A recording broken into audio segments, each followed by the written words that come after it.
ನಮಸ್ಕಾರ, ಎಲ್ಲರಿಗೂ ಚಾನೆಲ್ಗೆ ಸ್ವಾಗತ. ಕುಕ್ಕೆ ಸುಬ್ರಹ್ಮಣ್ಯ ದೇವಸ್ಥಾನದಲ್ಲಿ ಊಟ ಮಾಡಿದವರಿಗೆ ಅಲ್ಲಿ ರುಚಿ ನಾಲ್ಗೆ ಮೇಲೆ ನಿಂತಿರುತ್ತೆ. ಅಲ್ಲಿ ಮೊದಲು ಬಡಿಸುವಂತಹ ಚಟ್ನಿ ಇರ್ಬೋದು, ಹುಳಿ ಇರ್ಬೋದು, ಅಥವಾ ನೀವೇನು ಸಾಂಬಾರ್ ಅಂತ ಕರಿತೀರಲ್ಲ ಅದಿರ್ಬೋದು, ಅಥವಾ ಸಾರು, ಯಾವುದೇ ಒಂದು ಪದಾರ್ಥನ ತಗೊಳ್ಳಿ, ಅದ್ರ ರುಚಿ ಅದ್ಭುತವಾಗಿರುತ್ತೆ. ನನ್ನ ಚಾನಲ್ನಲ್ಲಿ ಅಲ್ಲಿ ಬಡಿಸುವಂತಹ ಚಟ್ನಿನ ಹೇಗೆ ತಯಾರಿಸಬೇಕು ಅಂತ ಹೇಳಿ ಒಂದು ವಿಡಿಯೋನ ನಿಮ್ಮ ಮುಂದಾಗಲೇ ಪ್ರಸ್ತುತಪಡಿಸಿದ್ದೀನಿ. ಅದನ್ನ ಸುಮಾರು ಜನ ನೋಡಿದ್ದೀರಾ, ಹಾಗೆಯೇ ಇಷ್ಟಪಟ್ಟಿದ್ದೀರಾ, ಪ್ರಯತ್ನ ಕೂಡ ಪಟ್ಟಿದ್ದೀರಾ ಮಾಡೋದಕ್ಕೆ. ರುಚಿ ತುಂಬಾ ಚೆನ್ನಾಗಿ ಬಂದಿತ್ತು ಅಂತ ನನಗೆ ಮೆಸೇಜ್ ಕೂಡ ಮಾಡಿದ್ದೀರಾ. ಆ ವಿಡಿಯೋನ ಇನ್ನು ನೀವು ನೋಡಿಲ್ಲ ಅಂತಂದ್ರೆ ಖಂಡಿತ ನೋಡ್ಕೊಂಡು ಬನ್ನಿ, ಸಾಕಷ್ಟು ಜನಕ್ಕೆ ಇಷ್ಟ ಆಗಿರುವಂತಹ ವಿಡಿಯೋ. ಇವತ್ತಿನ ದಿವಸದ ವಿಡಿಯೋದಲ್ಲಿ ಅಲ್ಲಿ ಮಾಡುವಂಥ ಹುಳಿ ಅಥವಾ ಸಾಂಬಾರ್ ಅಂತ ಏನಂತಿರಲ್ಲ ನೀವು, ಅದರ ರೆಸಿಪಿನ ನಾನು ನಿಮ್ಗೆ ಇಲ್ಲಿ ತೋರಿಸ್ತಾ ಇದ್ದೀನಿ. ಅಲ್ಲಿ ಬರುವಂತಹ ರುಚಿ ಅಲ್ಲಿಯೇ ಸಿಗೋದು, ಇನ್ನೆಲ್ಲೂ ಸಿಗೋಕ್ ಸಾಧ್ಯ ಇಲ್ಲ. ಯಾಕೆ ಹೇಳಿ, ದೇವ್ರಿಗೆ ನೈವೇದ್ಯ ಮಾಡಿರುವಂತಹ ಒಂದು ಆ ಪ್ರಸಾದನ ತಿನ್ಬೇಕಾದ್ರೆ ಅದರಲ್ಲಿ ರುಚಿ ಅದ್ಭುತವಾಗಿರ್ಲೇಬೇಕು. ಆದ್ರೆ ಅದಕ್ಕೆ ಹತ್ರ ಬರೋ ಹಾಗೆ, ಆ ರುಚಿಗೆ ಹತ್ರ ಬರೋ ಹಾಗೆ ಮನೆಯಲ್ಲಿ ಅಡುಗೆ ಮಾಡೋ ಪ್ರಯತ್ನ ನಾನು ಇಲ್ಲಿ ಮಾಡಿದ್ದೀನಿ. ಈ ವಿಡಿಯೋ ನಿಮ್ಗೆ ಇಷ್ಟ ಆಗುತ್ತೆ ಅಂತ ಅನ್ಕೊಳ್ತೀನಿ. ಖಂಡಿತ ಮಾಡಿ ನೋಡಿ, ಯಾವತ್ತು ಮಾಡಿಲ್ಲ ಅಂತಂದ್ರೆ ರೆಸಿಪಿ ಚೆನ್ನಾಗಿ ಬರುತ್ತೆ, ಸುಲಭವಾಗಿರುವಂಥದ್ದು. ಹಾಗೇನೆ ನಿಮ್ಗೆ ಕುಕ್ಕೆ ಸುಬ್ರಹ್ಮಣ್ಯದಲ್ಲಿ ಊಟ ಮಾಡಿದಂತಹ ನೆನಪನ್ನ ಮರುಕಳಿಸುವಂಥದ್ದು. ಇಷ್ಟ ಹೇಳ್ತಾ ಇಂತರ ಮಾಡಿದೆ ವಿಡಿಯೋ ನೋಡೋಣ ಬನ್ನಿ.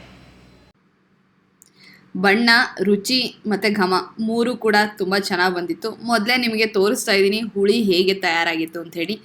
ಕೆಂಪಕ್ಕಿ ಅಂದರೆ ಇಲ್ಲಿ ರಾಜಮುಡಿ ಅಕ್ಕಿನ ಬಳಸಿ ಅನ್ನನ ಮಾಡೋದು. ಹಾಗಾಗಿ ಇಲ್ಲಿ ಬಿಳಿ ಅನ್ನ ನೋಡ್ತಿಲ್ಲ, ಸಾಮಾನ್ಯವಾಗಿ ನಿಮಗೆ ಬಿಳಿ ಅನ್ನ ನೋಡೋದಕ್ಕೆ ಸಿಗೋದು ಕುಕ್ಕೆ ಸುಬ್ರಹ್ಮಣ್ಯದಲ್ಲಿ. ಅದೊಂದು ವ್ಯತ್ಯಾಸ ಬಿಟ್ಟರೆ ಬಾಳೆ ಎಲೆ ಮೇಲೆ ಸೊಗಸಾಗಿರೋ ಊಟ ಕಾಯ್ತಾ ಇದೆ.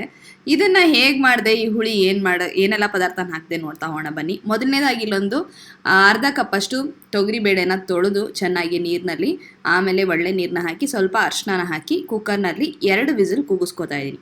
ಹಾಗೆ ತರಕಾರಿ, ನಾನು ಸಾಮಾನ್ಯವಾಗಿ ಇಲ್ಲಿ ಹುಳಿ ತಿಂದಾಗೆಲ್ಲ ಇಲ್ಲಿ ಬಣ್ಣ ಸೌತೆಕಾಯಿ ಅಥವಾ ಮಂಗಳೂರು ಸೌತೆ ಅಂತ ಏನು ಹೇಳ್ತಿರಲ್ಲ ಅದು, ಮತ್ತು ಸಿಹಿ ಕುಂಬಳಕಾಯಲ್ಲಿ ಮಾಡಿರುವಂಥದ್ದನ್ನು ತಿಂದಿರೋದು. ಹಾಗಾಗಿ ನಾನು ಇದೆರಡು ತರಕಾರಿನ ಹಾಕಿ ನಿಮಗೆ ಮಾಡಿ ತೋರಿಸ್ತಾ ಇದ್ದೀನಿ.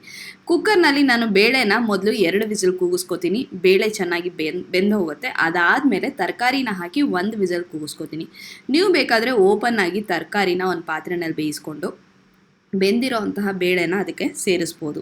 ಯಾವ ಥರ ನೀವು ಮನೆಯಲ್ಲಿ ಹುಳಿ ಅಥವಾ ಸಾಂಬಾರಿಗೆ ಮಾಡ್ತೀರೋ ಆ ರೀತಿ ತರಕಾರಿ ಮತ್ತು ಬೇಳೆನ ಬೇಯಿಸ್ಕೊಳ್ಳಿ.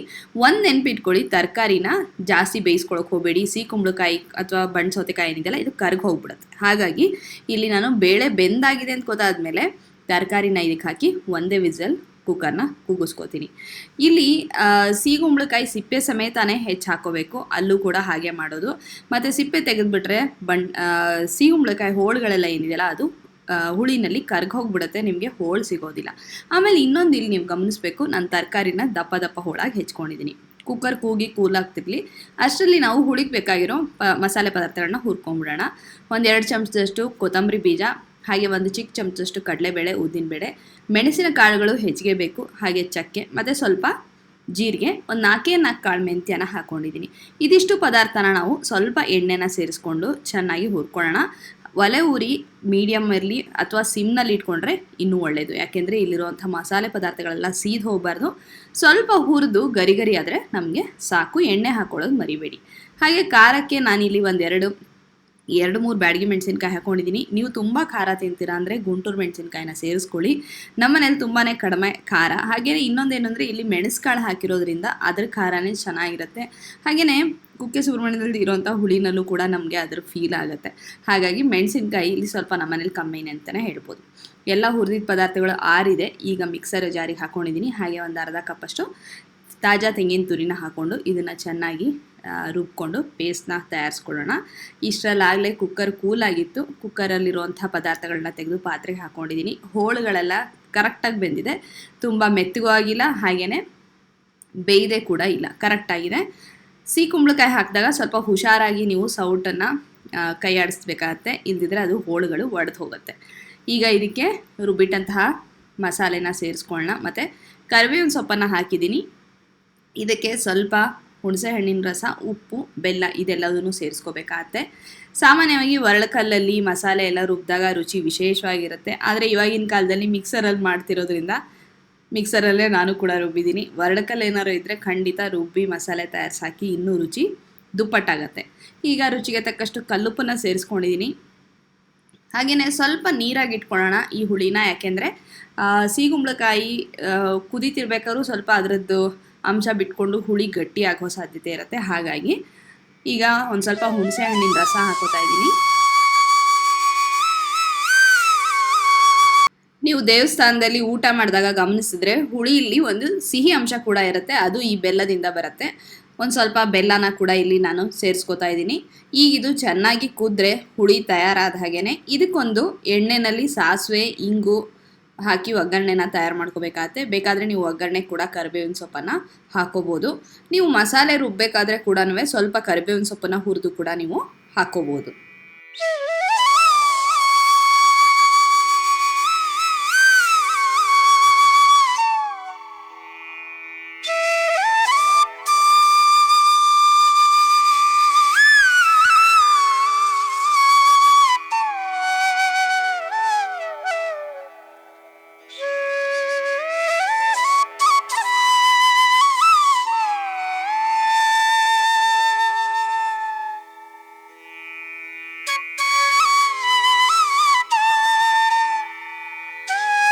ಈ ರೆಸಿಪಿ ನಿಮ್ಗೆ ಇಷ್ಟ ಆಗಿದೆ ಅಂತ ಅನ್ಕೊಳ್ತೀನಿ. ಖಂಡಿತ ಲೈಕ್ ಕೊಡೋದನ್ನ ಮರಿಬೇಡಿ ರೆಸಿಪಿ ಇಷ್ಟ ಆದ್ರೆ. ಹಾಗೇನೆ ಚಾನೆಲ್ಗೆ ತುಂಬಾ ಜನ ಸಬ್ಸ್ಕ್ರೈಬ್ ಮಾಡ್ಕೊಳ್ದೆ ನೋಡ್ತೀರಾ, ಸಬ್ಸ್ಕ್ರೈಬ್ ಮಾಡ್ಕೊಳ್ಳಿ. ಕಾಮೆಂಟ್ ಸೆಕ್ಷನ್ ಅಲ್ಲಿ ನಿಮ್ಮ ಅನಿಸಿಕೆ ಅಭಿಪ್ರಾಯಗಳನ್ನ ಬರೆದು ತಿಳಿಸಿ, ನಾನು ಕಾಯ್ತಾ ಇರ್ತೀನಿ. ಈ ವಿಡಿಯೋ ಹೆಚ್ಚಿನ ಜನಕ್ಕೆ ಶೇರ್ ಮಾಡಿ, ನನಗೂ ಕೂಡ ಸಂತೋಷ ಆಗುತ್ತೆ. ಇಷ್ಟ ಹೇಳ್ತಾ ಇನ್ನೊಂದು ಸುಂದರವಾದ ವಿಡಿಯೋ ಅಥವಾ ಬ್ಲಾಗ್ ಅಲ್ಲಿ ನಿಮ್ಮನ್ನ ಭೇಟಿ ಆಗ್ತೀನಿ. ಅಲ್ಲಿವರೆಗೂ ಧನ್ಯವಾದಗಳು.